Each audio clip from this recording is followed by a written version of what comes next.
자, 어택 앵글입니다. 어택 앵글 들어보셨죠? 네.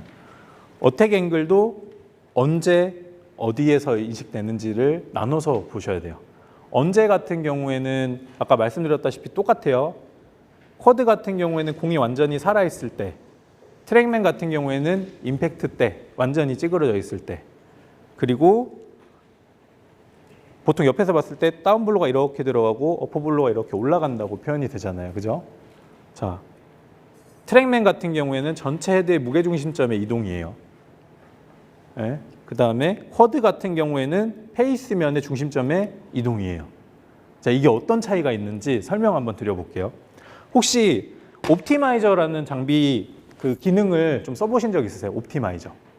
네. 트랙맨의 3도면 쿼드에서 한 7도 정도 나오는 것 같긴 하거든요. 3도 어택이면 7도 정도. 그거를 한번 설명드려볼게요. 혹시 우리 놀이동산 중에서 뭐 많이 보셨겠지만 그 중에 놀이기구 중에 하나인 바이킹이라고 아세요? 네. 바이킹 제일 위에 앉아 있는 사람을 제가 카메라 기반 쿼드라고 설명을 하고요.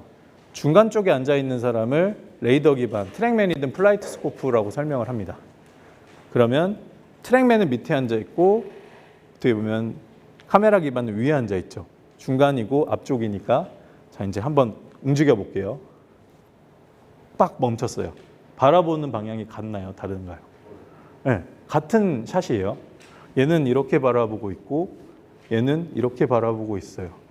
페이스면의 중심점이 좀 더 앞에 있고 무게중심점이 전체 헤드의 무게중심점이 뒤에 있잖아요. 방향 자체가 이렇게 움직인다고 보시면 됩니다. 그래서 어택 자체가 달라질 수밖에 없어요. 그래서 보통 이제 잘 모르시는 분들이 막 치다가 저 7도 정도면은 제일 좋았는데 왜 오늘은 7도 치니까 붕 떠요? 이렇게 얘기를 하는 경우가 종종 있거든요. 그럼 물어보셔야 돼요. 혹시 기존에 치셨던 데가 쿼드라는 장비랑 뭐 QED나 뭐 카메라 장비였나요? 이렇게 물어보면 맞다고 이런 식으로 얘기하는 경우가 종종 있어요. 그럼 저희 장비는 트랙맨이라 가지고 이게 약간 무게중심점에서 인식되기 때문에 실제로 고객님이 치신 것보다는 좀 달라요.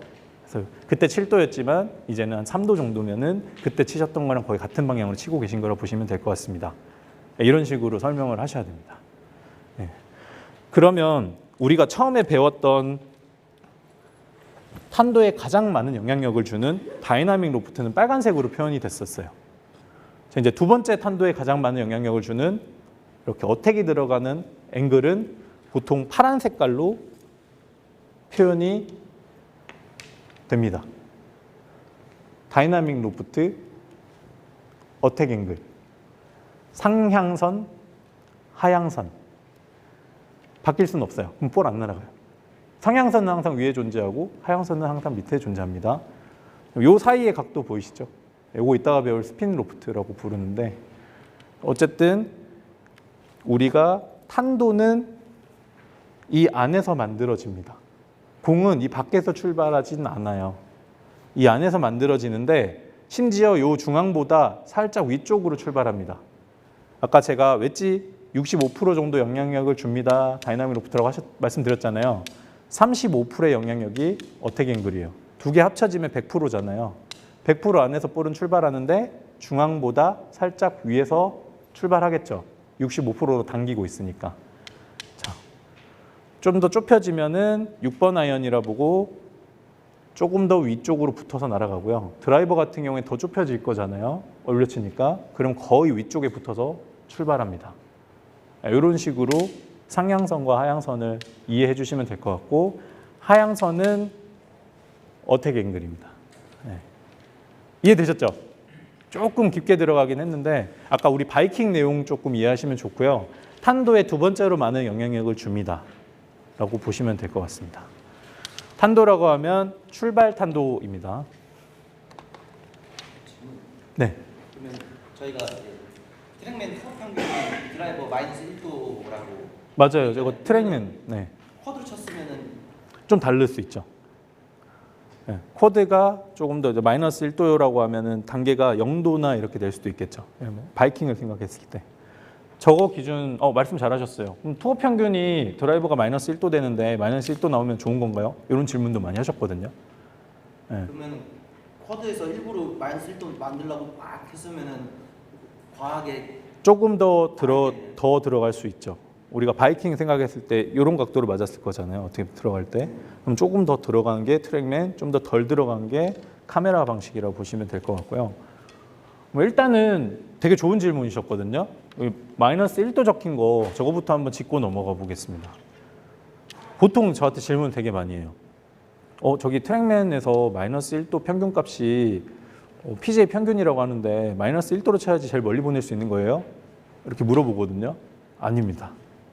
저게 어떤 값까지 포함되어 있냐면 코스 세팅에 따라서 우리가 예전에 어깨 열면서 약간 다운블로 들어가서 파워페이드라든지 원하는 낮게 보내는 샷들 있잖아요. 그러면 왼쪽 어깨가 열리면서 들어오는 각도가 조금 마이너스 들어오는 각도가 있거든요. 그런 모든 값이 다 포함된 게 마이너스 평균 값인 거예요. 최대 비거리를 내려면 올려쳐야 돼요.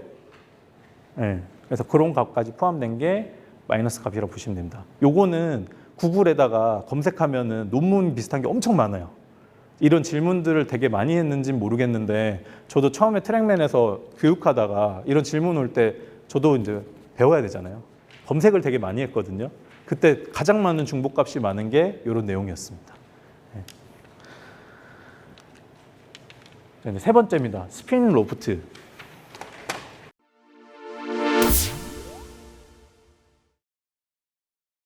여기서 조금 많이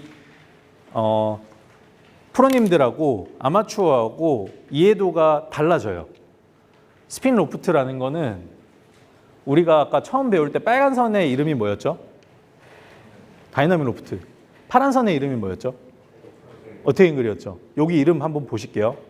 빨간색 뭐라 적혀 있어요? 클럽 오리엔테이션이라 적혀 있습니다. 파란 선은 뭐라 적혀 있나요? 클럽 패스 디렉션 혹은 클럽 디렉션이라고 적혀 있어요. 저거 다른 거예요? 뭐예요? 이렇게 얘기하시는 분들이 많아요. 저거는 우리가 이따가 배울 디플레인이라는 면에 3D라고 보시면 됩니다. 3D. 제가 지금 설명할 때 계속 2D로만 설명드렸잖아요. 자, 이렇게 설명드리면은 이해하시기 편할 거예요. 자, 위에 상향선이잖아요. 이게 클럽 오리엔테이션이라 불러요. 헤드가 맞았을 때 이렇게만 맞는 게 아니잖아요. 이렇게 해도 맞고 뭐 이렇게 해도 맞고 우리가 막 헤드의 이동 경로가 되게 다양하게끔 이렇게 3D 형태로 돌잖아요. 그러면 상향선 자체도 이렇게 돌 수 있습니다. 그래서 다이나믹 로프트하고 페이스가 열려 있거나 닫혀 있는 것까지 합쳐진 게 상향선이에요, 원래. 이게 클럽 오리엔테이션. 클럽 디렉션은 이렇게 하면 떨어질 수는 없잖아요. 인아웃으로 떨어질 수도 있고 아웃인으로 떨어질 수도 있고 뭐 올라갈 수도 있고 뭐 이렇잖아요. 헤드의 경로를 3D로 본 게 클럽 패스 디렉션 혹은 클럽 디렉션이라고 부릅니다. 뭐 오리엔테이션과 디렉션 사이에 요 각도를 스핀 로프트라고 불러요. 근데 이제 아마추어 분들 대부분 다 제가 이제 초보분들 강의할 때는 2D로밖에 설명을 안 하니까 다이나믹 로프트에서 어떻게 앵글 뺀 게 스핀 로프트 아니에요? 네, 아닙니다. 클럽 오리엔테이션에서 클럽 디렉션 뺀 게 스핀 로프트예요. 볼게요. 자, 이렇게 되면 되게 좁죠? 위아래는 거의 동일하거든요. 좌우로 넓죠? 이게 스핀 만들어내는 스핀 로프트예요. 이렇게 되면 스핀 겁나 먹어요. 그래서 옆에서 보면은 이렇게 생겼을 거예요. 다이나믹 로프트 9도, 어택 앵글 마이너스 뭐 2도 하면은 빼면은 뭐 11도의 갭이잖아요. 근데 이게 한 20도, 30도 되잖아요. 20, 30도에 대한 스핀이 먹는 거예요. 그럼 스핀 로프트가 20, 30으로 뜨는 거예요. 요거에 대한 거를 명확하게 아셔야지 나중에 확인하실 수 있어요. 장타 선수들이 특히 이거에 예민해요.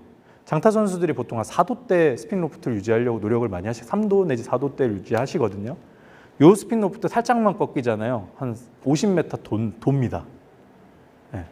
그러니까 요것도 어떻게 보면 되게 중요한 데이터라고 보시면 될 것 같아요. 자, 이제 스핀 로프트에 대해서 조금 이해되셨죠? 네. 단순하게 2D가 아니고 3D로 봐야 될 상향선과 하향선 사이의 각도를 스핀 로프트라고 합니다. 그럼 스핀 로프트가 벌어지면 어떻게 되냐? 아까 제가 팔로 설명드렸던 건 똑같아요. 스핀 로프트가 벌어지면 앞 사람을 밀 때 힘이 분산되죠. 그러면 스매시 팩터는 떨어집니다. 그럼 내가 원래 쳐야 되는 샷보다 스핀 로프트가 커지기 시작하면은 계속 힘이 떨어지면서 원하는 거리를 못 보내요. 반대로 이게 좁혀지면 어떻게 해요? 내가 보내야 되는 거리보다 더 나갈 수도 있고요. 스핀이 안 먹어가지고 굴러갈 수도 있어요. 그래서 이름 자체가 스핀 로프트잖아요. 벌어지면 스핀량이 늘어나고 좁혀지면 스핀량이 줄어듭니다. 네, 이렇게 보시면 됩니다.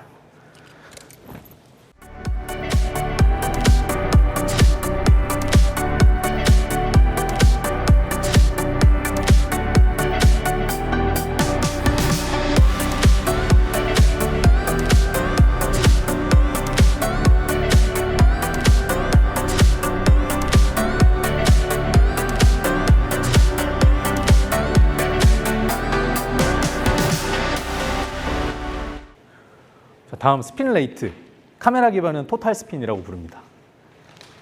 들어보셨어요? 스핀 레이트? 그냥 한마디로 스핀 양이요라고 표현해도 되는데 카메라 기반은 스핀이라는 단어가 너무 많아요. 한 3-4종류 되거든요. 그래서 그거에 관련된 걸 조금 쪼개서 설명드리겠습니다. 스핀 레이트는 우리 스핀 축, 공이 도는 그 축이 있는데 그 축 기반으로 도는 양을 분당으로 해석한 게 스핀 양입니다. 단위가 RPM이잖아요. 1분 동안 도는 양을 잰 게 스핀 레이트입니다. 1분 동안 돈 거예요. 실제로 볼 출발해서 떨어질 때까지 그만큼 돌지 않습니다. 네. 스핀 양이 많아지면은 볼이 가다가 출발 탄도로 가다가 더 뜨게 되죠. 마찰 때문에. 그리고 떨어져서 런이 없죠. 반대로 스핀 양이 좀 적으면은 끝까지 올라가지 못하고 떨어져서 굴러가겠죠. 적정한 스핀 양이 되게 중요합니다. 보통 일반적으로 뭐 아이언 쳤을 때 어느 정도 나와야 되나요? 라고 하면은 클래식 로프트 기준으로 예전에 이제 뭐 피칭 기준 한 48도나 46도 사이 클래식한 로프트 기준으로 아이언 번호 곱하기 1000 하면은 기준점을 보통 나타내긴 합니다. 요즘에 조금씩 다 서 있으니까 그거보다는 500씩 빼주는 게 요즘에 적정선이라 보는데 굳이 요즘에는 이런 거 생각 안 하더라도 옵티마이저라는 기능이 항상 다 탑재되어 있으니까 그거 보시면 될 것 같고요. 단순하게 7번 아이언 곱하기 1000 하면은 7000이잖아요. 6000에서 8000 사이의 이 범위는 그냥 안전하게끔 쳐도 되는 범위구나라고 느끼시면 될 것 같습니다. 여성들은 어떻게 돼야 되냐? 요 클럽 스핀 양을 만들어내는 요소 중에 가장 큰 요소는 클럽 스피드거든요. 스피드가 빨라지면은 스핀 양이 늘어나요. 그리고 우리가 방금 배웠던 스핀 로프트가 커지면 스핀 양이 늘어나요. 여성분들은 스피드가 좀 느리죠. 그러니까 여기 숫자에서 하나를 빼주세요. 예를 들면 7번 아이언이면 빼기 1 하면 6 되잖아요. 6000 기준으로 5000에서 7000 사이가 적정한 스핀 양이구나를 어바웃으로 알 수 있습니다. 그래서 요거 되게 중요한데 제가 다음 장에 조금 더 디테일하게 설명드릴게요. 스핀 레이트는 다른 이름으로 토탈 스핀이라고 불러요.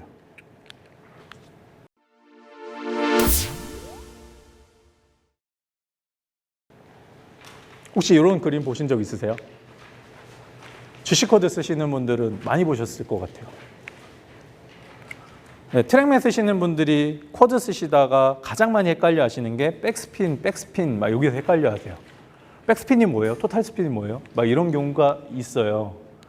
우리가 알고 있는 스핀 레이트는 토탈 스핀입니다. 축 기반으로 도는 거. 그럼 백스핀은 뭐예요? 라고 물어봐요. 스핀 축이 기울어져서 그 방향대로 이렇게 돌고 있지만 영상 분석에서는 그냥 위아래로만 도는 것만 따로 빼주세요라고 얘기할 수 있어요.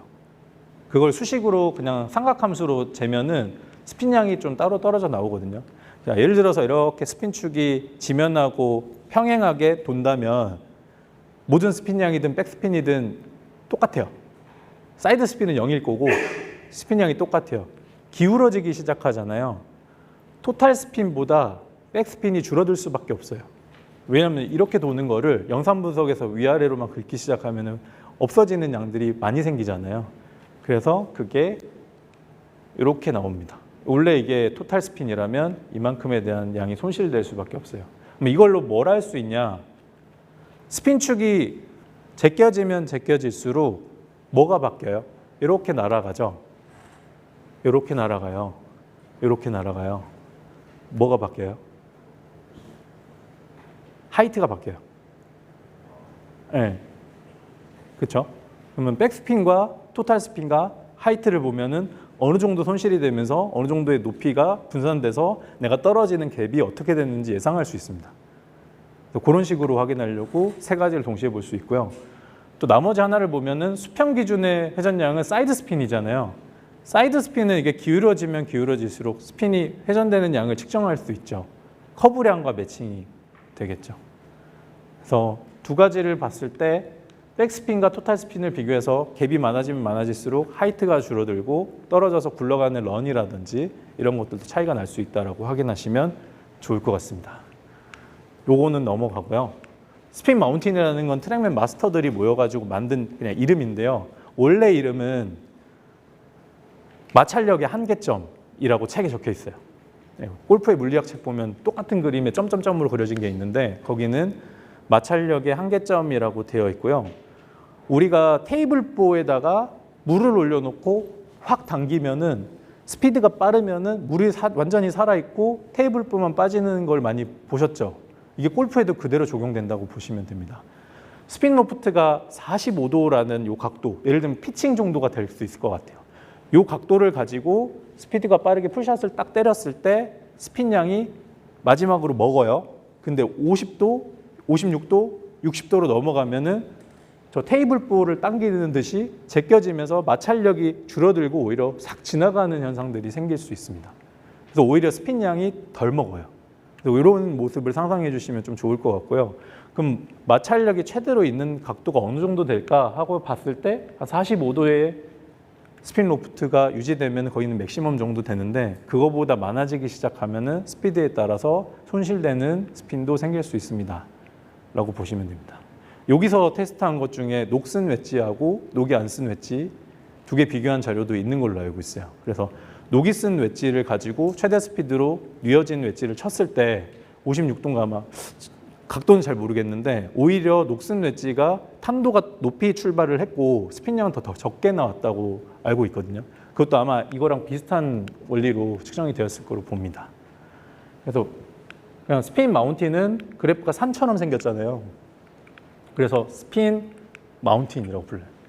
네, 트랙맨 마스터들이 그냥 이름을 지은 겁니다. 마치 제가 3, 4, 5의 법칙 이렇게 이름을 지은 것처럼 그냥 이름만 지어진 거라고 보시면 될 것 같습니다.